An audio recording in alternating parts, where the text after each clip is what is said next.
First contact gone wrong. Captain Sarah Chen stood at the viewport of the ESS Horizon, watching the crystalline ships of the Nephilim fleet emerge from hyperspace. Their vessels resembled massive geometric shards, each one refracting starlight in ways that defied conventional physics. 3 months ago, humanity had never heard of the Nephilim. Now, they threatened everything. Multiple signatures detected, Captain. Lieutenant Rodriguez reported from his tactical station. Counting 37 capital ships. Energy readings are off the charts.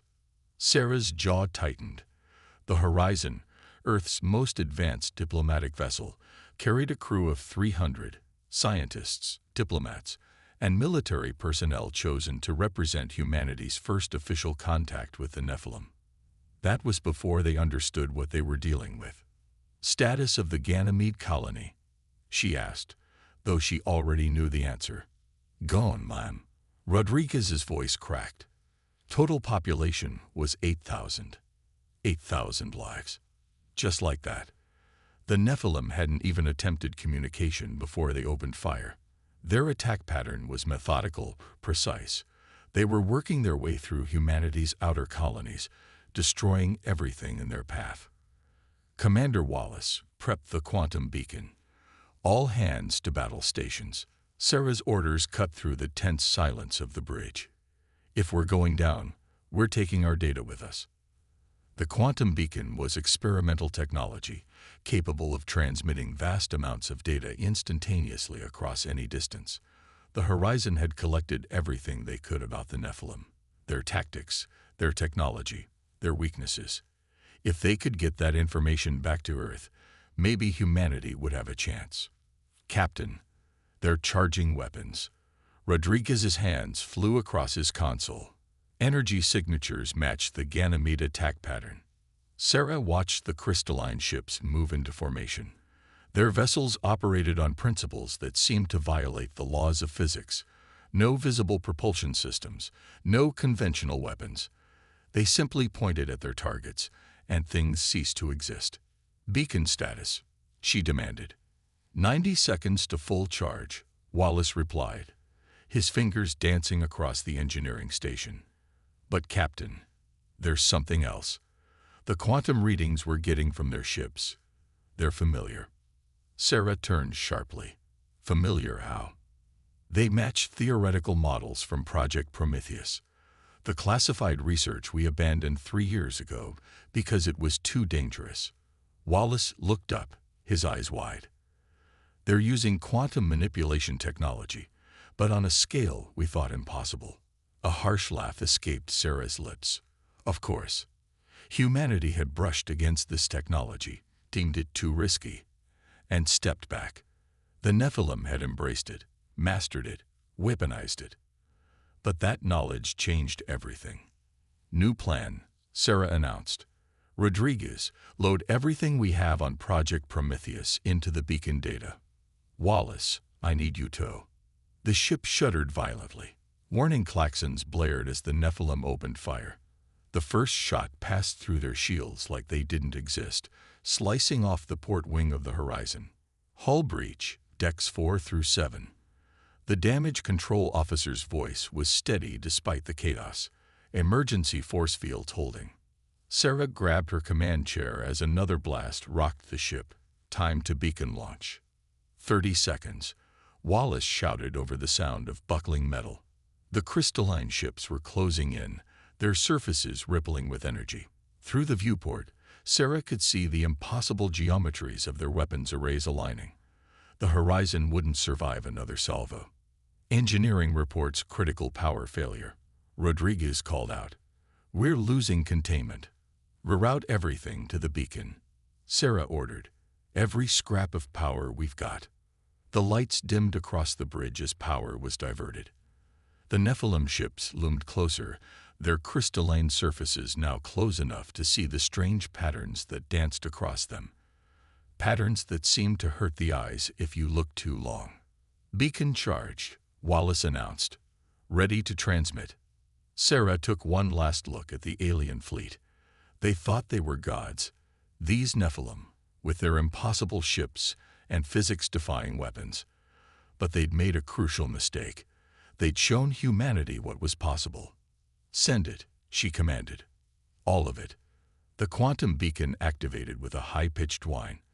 For a brief moment, reality itself seemed to hiccup as massive amounts of data were instantaneously transmitted across light-years of space. Everything they'd learned about the Nephilim, everything about Project Prometheus. It was all headed straight to Earth Defense Command. Transmission complete. Wallace confirmed. They got it all. Sarah allowed herself a small smile as the Nephilim weapons reached full charge. They'd come here thinking they would simply erase another human colony, another stepping stone in their march toward Earth. Instead, they'd given humanity the key to fighting back. "All hands," she broadcast across the ship's comm system. "It's been an honor." The Nephilim weapons fired. The Horizon's hull began to disintegrate under the quantum-level assault. But Sarah Chen died knowing that she'd given humanity a fighting chance. The Nephilim had shown their hand. And in doing so, they'd revealed their greatest weakness. In the silence of space, the ESS Horizon died, but the data it had transmitted would change everything. Project Prometheus was about to be reborn, and with it, humanity's best hope for survival.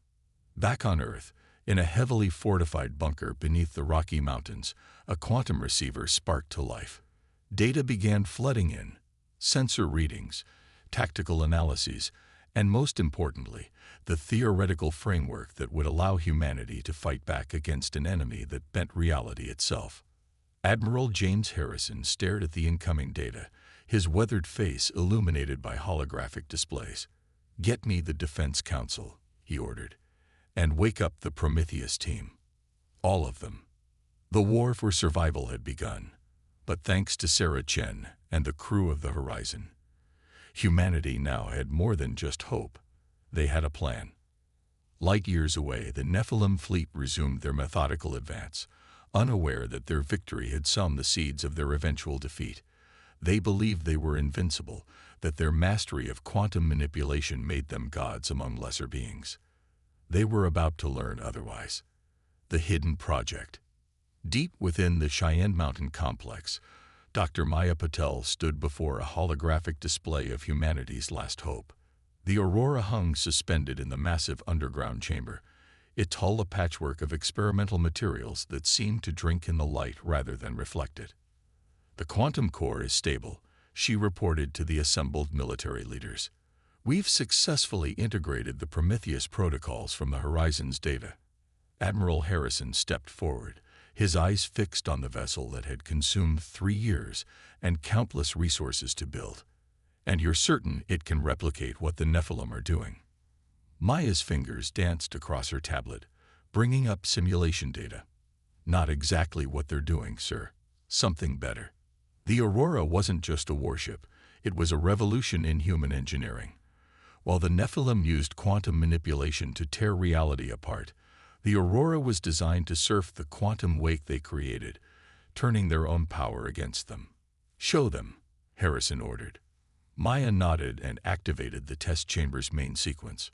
The Aurora's hull began to ripple, patches of it seeming to fade in and out of existence. But unlike the harsh, reality-shredding effects of Nephilim technology, this was something different, something distinctly human. "The Nephilim approach quantum manipulation like a sledgehammer," Maya explained. "They force reality to bend to their will. We're taking a different approach. Think of it as quantum aikido, using their own energy against them." Colonel Sarah Chen, the younger sister of the Horizon's fallen captain, stepped closer to the hologram. "And this will work in actual combat." "It already has, in simulations," Maya replied. "Every time the Nephilim fire their weapons, they create quantum disturbances in space-time. The Aurora can ride those disturbances, becoming virtually untouchable while absorbing their energy for our own use." The assembled officers exchanged glances. In the 3 months since the Horizon's last transmission, the Nephilim had pushed deeper into human space, destroying 4 more colonies. Earth's conventional forces were helpless against their quantum weapons. "How soon can it be ready for deployment?" Harrison demanded. Maya took a deep breath. The ship is ready. But we need a crew, and not just any crew. The quantum harmonics require people with specific genetic markers. People whose brains can process quantum fluctuations without adverse effects. Adverse effects. Colonel Chen's eyes narrowed. The early test pilots, Maya admitted, most of them experienced severe psychological trauma. The human mind isn't meant to perceive quantum reality directly, but we found that roughly 1 in a million humans has a natural resistance to quantum dissolution. Harrison's jaw tightened. How many crew do you need? Minimum of 12 for essential operations. Optimal would be 30. You'll have them, Harrison assured her. Colonel Chen has been screening candidates for months. Sarah stepped forward. We've identified 28 suitable candidates, all volunteers, all combat experienced, and all carrying the genetic markers you specified. Maya nodded, relief flooding through her. Then we can begin final preparations immediately. But there's something else you need to know. She brought up a new hologram, showing the quantum signature of a Nephilim vessel. The Horizon's data revealed something crucial. The Nephilim aren't just using quantum technology. They're dependent on it. Their entire biology has been modified to exist partially in quantum states. A weakness. Harrison leaned forward. Potentially the biggest one we could hope for, Maya confirmed. If we can disrupt their quantum harmonics, we don't just disable their ships. We disable them. All of them. The implications hung heavy in the air. The Nephilim's greatest strength could become their ultimate vulnerability. How long until the crew can be ready? Harrison asked. Training will take 3 weeks, Sarah replied. We'll be using quantum simulators to acclimate them to the neural interface. You have 2 weeks, Harrison stated grimly. Long-range sensors have detected a massive Nephilim fleet gathering at the edge of the Ta-CD system. Intelligence suggests they're preparing for a push toward Earth. Maya's hands tightened on her tablet.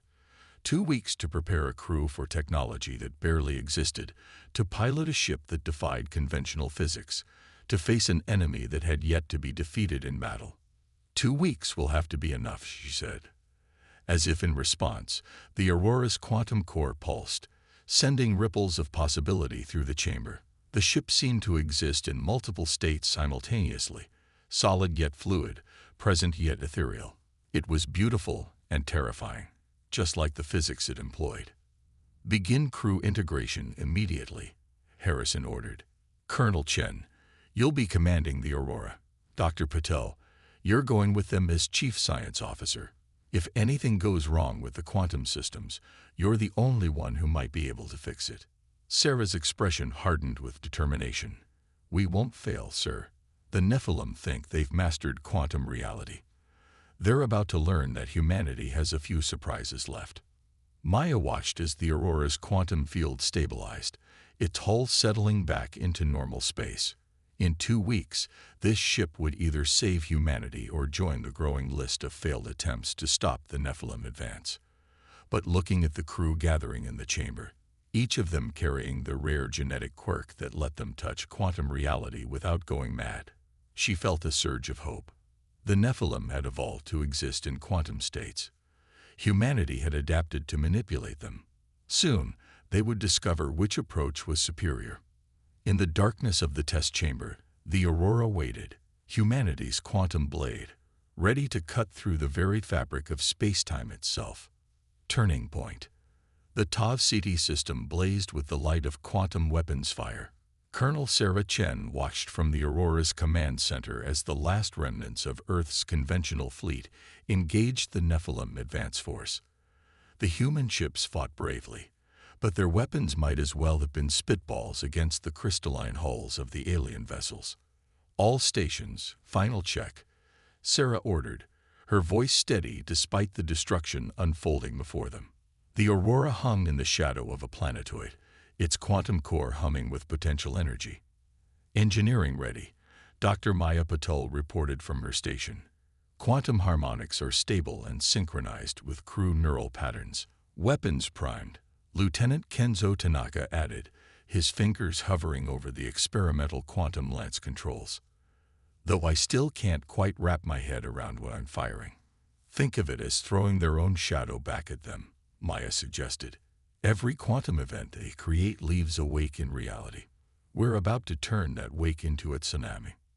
Sarah watched as another Earth vessel disappeared under Nephilim fire, its atoms scattered across space in a beautiful and terrible display of quantum dissolution. The enemy ships moved with absolute precision, their crystalline forms refracting starlight in ways that hurt the human mind to observe. They're pushing through the defensive line, Commander Victor Rodriguez reported from Tactical. 5 minutes until they reached the Jupiter jump point. Sarah took a deep breath. It's time. Maya, bring the quantum core to full power. All hands, prepare for reality displacement. The Aurora's hull began to shimmer as its quantum field intensified. Sarah felt the familiar vertigo as her consciousness expanded, the genetic quirk in her brain allowing her to perceive quantum states without losing her sanity. Around her, the specially selected crew experienced the same sensation, their minds touching the fabric of reality itself. Nephilim fleet is altering course, Rodriguez announced. They've detected us. A transmission cut through their communications, the alien language translated by their computers into harsh, metallic tones. Anomaly detected. Unknown quantum signature. Converge and eliminate. They're curious, Maya observed, studying the sensor readings. Their quantum field patterns are shifting.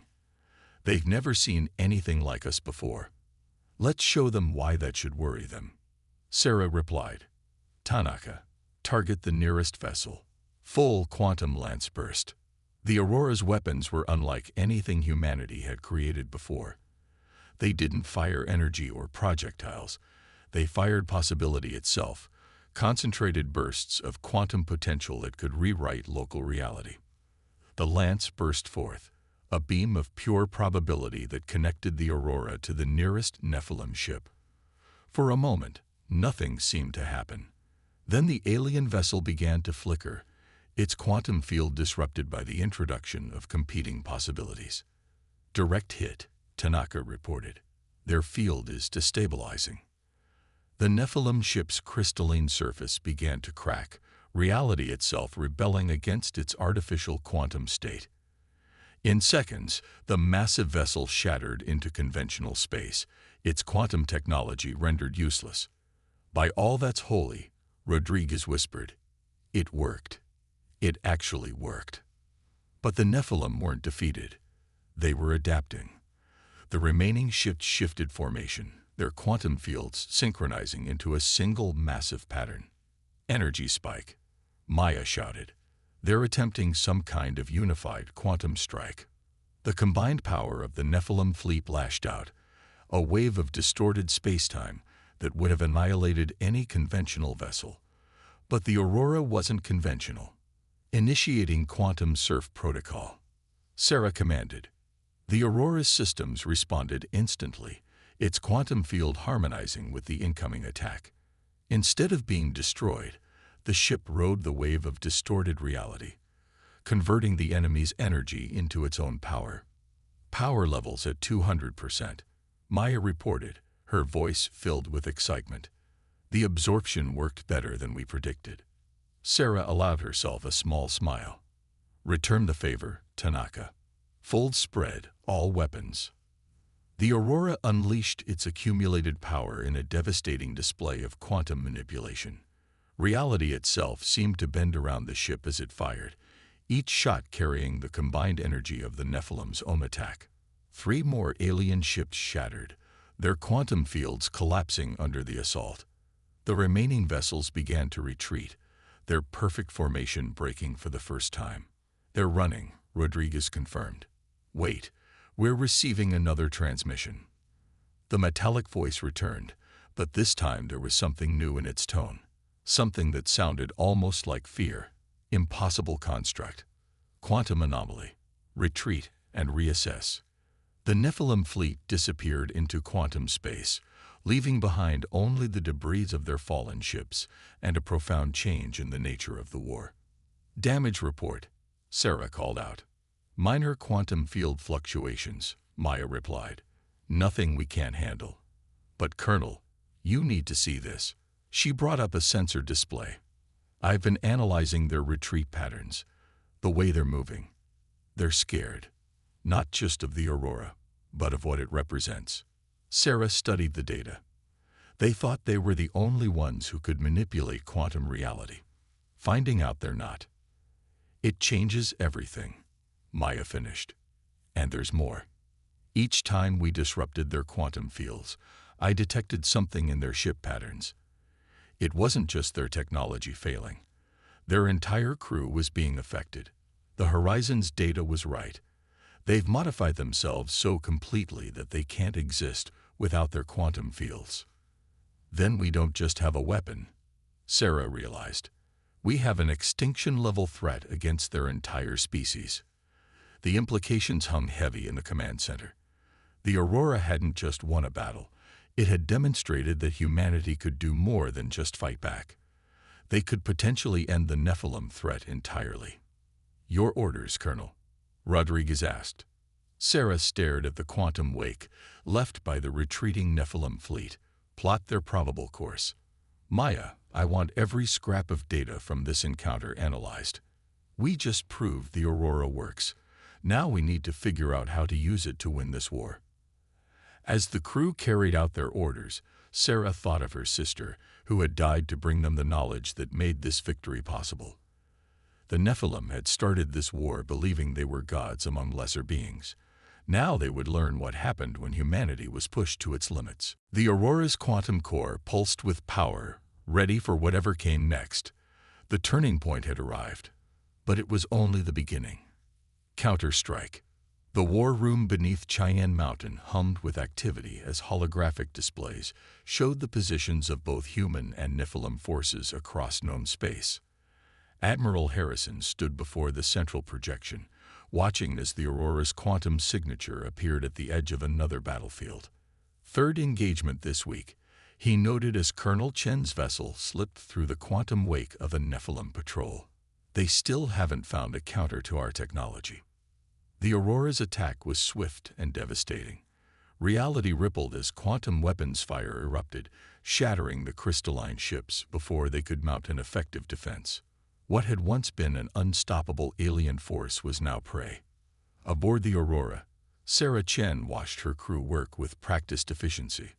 2 months of constant combat had transformed them from experimental test subjects into hardened quantum warriors. Multiple signatures detected. Rodriguez reported from Tactical. Looks like we found their supply line. The Nephilim had been forced to change their strategy after the Aurora's initial success. No longer able to simply overwhelm human defenses with brute force, they'd resorted to hit-and-run tactics, trying to stretch Earth's forces thin. Maya, what are we looking at? Sarah asked. Dr. Patel's fingers danced across her console, analyzing the quantum signatures. 7 transport vessels, 2 escort cruisers. But there's something different about their field harmonics. They've modified their quantum shielding, trying to adapt to our attacks. Sarah mused. Tanaka, prepare a full spread. Let's see how well their modifications work. The Aurora's quantum lance charge, reality bending around the ship as it prepared to fire. But this time, when the beam struck the nearest Nephilim vessel, something unexpected happened. Direct hit, but their field is holding. Tanaka reported, surprise evident in his voice. Maya's eyes widened as she studied the readings. They've created some kind of quantum resonance pattern. It's dispersing our attack energy across all their ships instead of concentrating it in one place. Sarah nodded grimly. They're learning. Rodriguez, full scan of their formation. There has to be a weak point in that resonance pattern. As the Aurora circled the Nephilim convoy, trading quantum fire that warped and twisted space itself, Maya made a discovery that would change the course of the war. Colonel, look at this, she called out, bringing up a detailed analysis of the enemy ships. Their new defense isn't just technological. The quantum resonance. It's coming from the Nephilim themselves. They're linking their consciousness across multiple vessels to strengthen their quantum fields. Sarah studied the data. Can we use that against them? A slow smile spread across Maya's face. Their ships are more protected, yes. But by linking themselves together like this, they've made their crews more vulnerable. One disruption in the right place could cascade through their entire network. Sarah finished. Tanaka, reconfigure the quantum lance. Instead of trying to break their ships, target the crew's quantum signature directly. The modification took precious minutes as the Aurora weathered continued Nephilim attacks. Their new defensive strategy might have protected their ships, but it had also made them slower, more predictable. Quantum lance reconfigured, Tanaka announced. Target locked on their central consciousness nexus. Sarah took a deep breath. Fire. The Aurora's weapon lashed out, not at the Nephilim ships themselves, but at the quantum field connecting their crews. The effect was instantaneous and horrifying. Alien screams echoed through the quantum communication channels as their shared consciousness was torn apart. Ships began to drift, their crews incapacitated by the sudden severing of their quantum link. Some vessels simply shut down, their crystalline surfaces going dark. Others began to break apart as their quantum fields collapsed entirely. Multiple detonations, Rodriguez reported. Their quantum cores are going critical without conscious control. Sarah watched as the Nephilim convoy destroyed itself, its own advanced technology turned into a liability. Send all sensor data to Earth Command. They need to know about this vulnerability. The implications of this discovery spread quickly through Earth's forces. The Nephilim's desperation to counter the Aurora had led them to adopt a strategy that left them more vulnerable than ever. Within days, other human ships equipped with modified quantum weapons began targeting Nephilim crew links rather than their vessels. Back in the war room, Admiral Harrison watched as reports flooded in from across the front. "They're pulling back," he announced to his staff. "Breaking off engagements, abandoning forward positions. For the first time since this war began, they're retreating." But victory hadn't come without cost. The Aurora's crew, along with others who worked with quantum technology, were showing signs of strain. The human mind could only touch quantum reality for so long before it began to crack. "We need to end this soon," Maya told Sarah during a quiet moment between battles. "The quantum exposure. It's affecting everyone differently, but it's affecting us all. Even those of us with the right genetics can't keep this up indefinitely." Sarah nodded, feeling the weight of command and the strange vertigo that came with prolonged quantum operations. "Then we make this count. The Nephilim are falling back to their core systems. If we press now, while they're off balance, we could end the war," Maya finished. "But it would mean pushing deeper into their territory than any human ship has gone. The quantum distortions there are unlike anything we've encountered." Sarah thought of her sister, of the crew of the Horizon, of all the human lives lost before the Aurora gave them a fighting chance. Plot a course for their home system. It's time we finish this. As the Aurora prepared for its most daring mission yet, the quantum core thrummed with power, its field harmonizing with the crew's consciousness. They had learned to surf the waves of reality itself, to turn the enemy's greatest strength into a fatal weakness. The Nephilim had begun this war believing they were gods. Humanity had proven them wrong, not through superior technology or overwhelming force, but through adaptation, innovation, and the uniquely human ability to turn understanding into action. The final battle was approaching, and with it, the chance to reshape the galaxy's understanding of what humanity was truly capable of. Evolution's edge. The quantum storms of the Nephilim home system twisted reality into impossible shapes. The Aurora emerged from its final jump into a space where the laws of physics themselves seemed more like suggestions. Crystalline structures the size of planets orbited a star that existed in multiple quantum states simultaneously. "My God," Maya whispered from her station. "Their entire civilization exists in quantum flux. This isn't just their technology. They've engineered their entire environment." The Aurora's sensors struggled to make sense of the surrounding space. Massive structures that seemed to be both solid and ethereal at the same time dominated the system. Nephilim ships move through quantum states as easily as fish through water, their crystalline forms rippling with power. Multiple contacts, Rodriguez reported, his voice strained from the effort of interpreting the quantum chaos around them.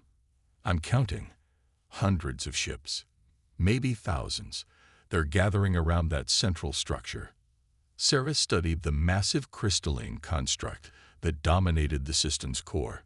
It pulsed with quantum energy, its surface patterns shifting in ways that made her enhanced mind ache to observe.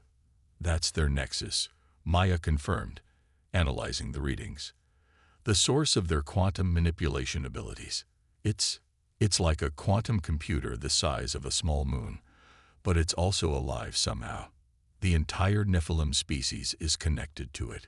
The discovery confirmed what they had suspected. The Nephilim weren't just using quantum technology. They had become quantum beings themselves. Their consciousness spread across a vast network that transcended conventional spacetime. They're hailing us, Rodriguez announced.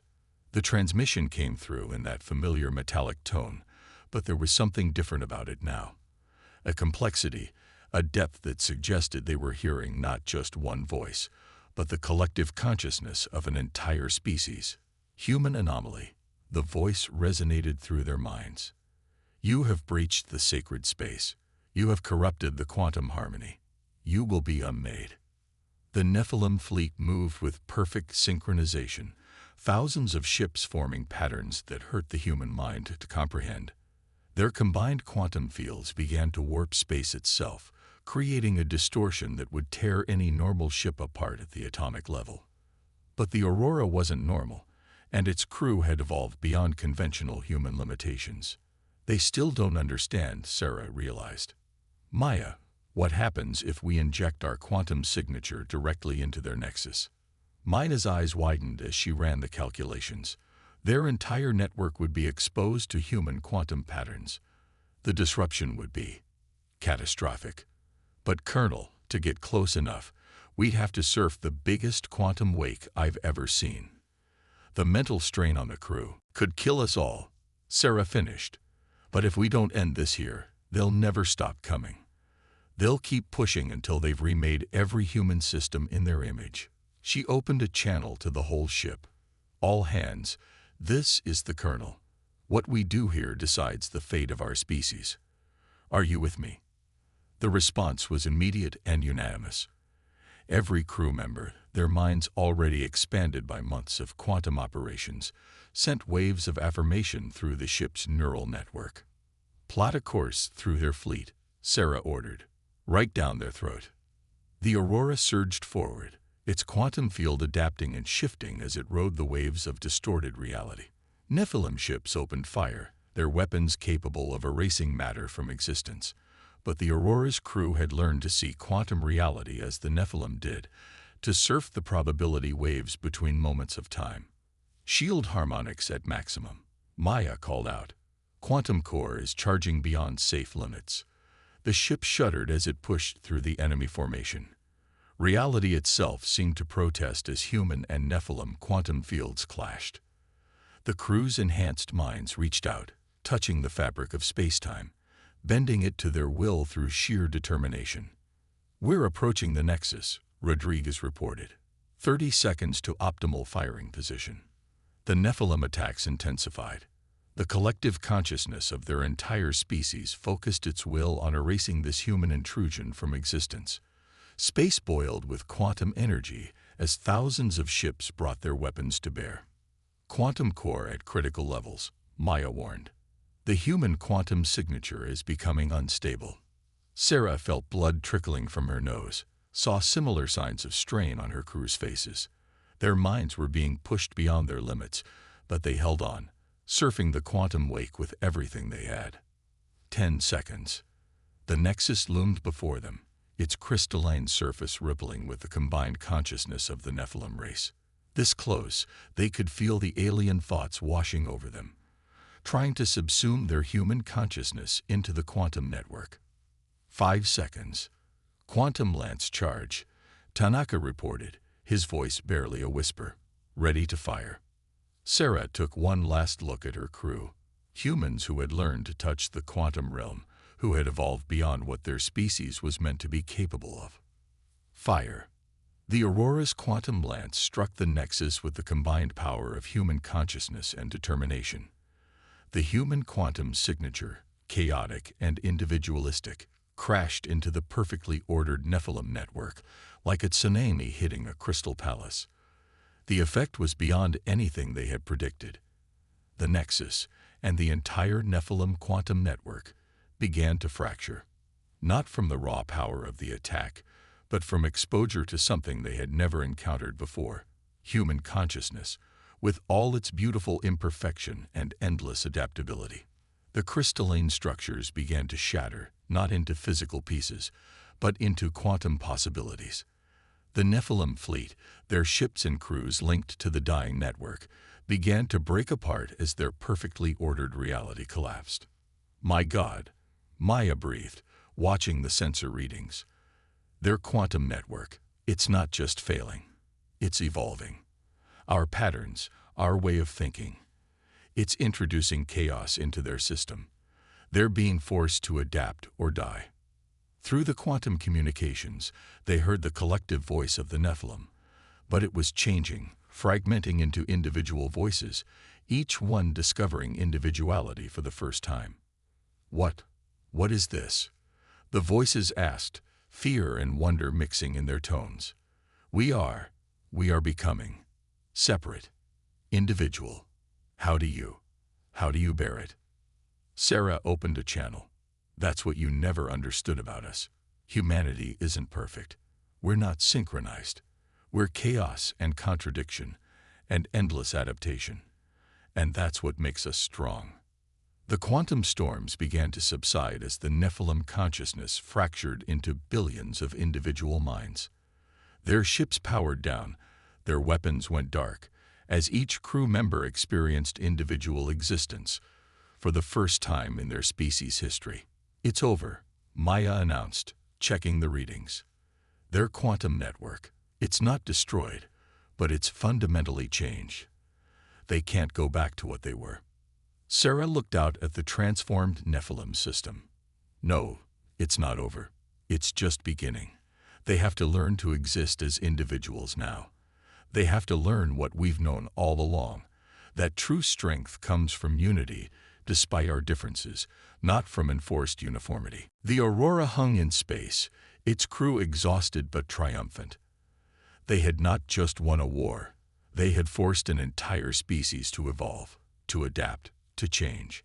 And in doing so, they had proven what humanity had always known in their hearts, that their greatest strength lay not in perfection, but in their ability to embrace chaos, to learn, to grow, and to change.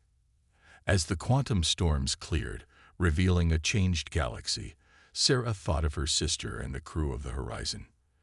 Their sacrifice had led to this moment, not to the destruction of an enemy, but to the birth of something new.